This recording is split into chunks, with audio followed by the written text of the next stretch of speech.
In new proof that criminals are pretty smart, gangs from South America have figured out there's no chance their thieves and getaway drivers will be deported. So they're running organized theft rings all across America. Places like Whiteland, Pennsylvania, Greenfield, Indiana, Scottsdale, Arizona, and all parts in between. They're not just breaking into stores, although that's a big part of this. They're also breaking into homes. We've shown you some video of that. RYAN MACKENZIE's here, Republican state representative from Pennsylvania. His district's about an hour north of where some of the robberies at retail establishments are happening. RYAN, how organized is this?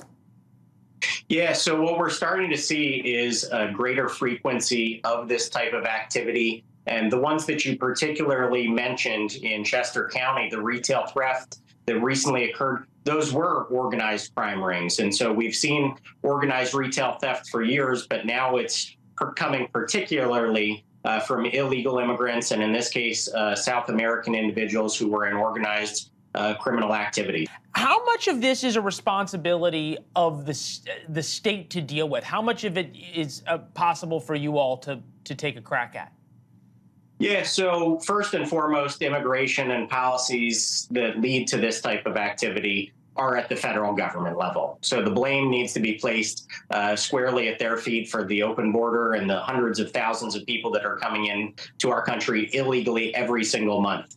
At the state and local level, we can only do so much. So I've introduced some legislation here in Pennsylvania that would crack down on sanctuary cities, that would expand the use of E-Verify to stop employers from hiring illegal immigrants, and also an interesting one where we have seen individuals trying to purchase guns illegally. If they're in the country illegally, they shouldn't be possessing or having a firearm. And so I have legislation that would turn those individuals over to ICE and to the Attorney General if they try to purchase a gun. Pennsylvania is interesting, right? It's a swing state. You've got a Democratic governor right now. Donald went for Donald Trump in 2016, Joe Biden in 2020. I know you're running for Congress there. Kristi Noem was on the program a couple of weeks ago talking about the issue of E-Verify, and we pushed her pretty hard on why a governor who is so, shall we say, talkative about the issue of illegal immigration and so concerned about it wouldn't have E-Verify in her state. Take a listen. In South Dakota, we don't try to come in as a government and mandate everything. We've got a lot of businesses that have stepped up and done that, and there more and more are doing that every single day because of this situation. The people of South Dakota are incredibly patriotic. The issue, of course, right, in the dirty little secret of why we won't get national E-Verify is because we wouldn't eat as a country without illegal immigrants harvesting a lot of our food, working in slaughterhouses, and a lot of the other jobs that a lot of Americans don't want to take. That said, places like Pennsylvania or states that can institute mandatory E-Verify, are you seeing now a political shift between Republicans and Democrats on this issue? Are Democrats now more likely to be willing to compromise on this stuff?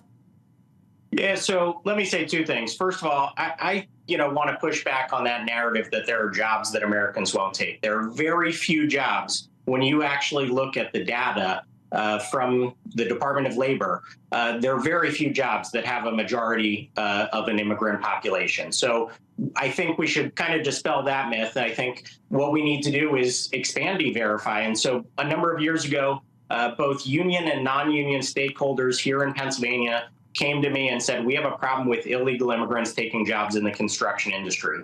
And so I fought that battle. We got the expansion of E-Verify here in Pennsylvania through legislation I authored to make it mandatory in the construction industry. And I faced some of these headwinds, which probably the governor's talking about. Some in the business community fought me on that issue and said that they couldn't find people to do those jobs. Well, here we are a number of years later. We've cracked down on a large number of the illegal immigrants that were working in the construction industry. And who's taking those jobs? It's Americans and it's Pennsylvanians. We appreciate you coming on and talking about this. I know you're running for Congress. Come back and talk to us about the race, all right?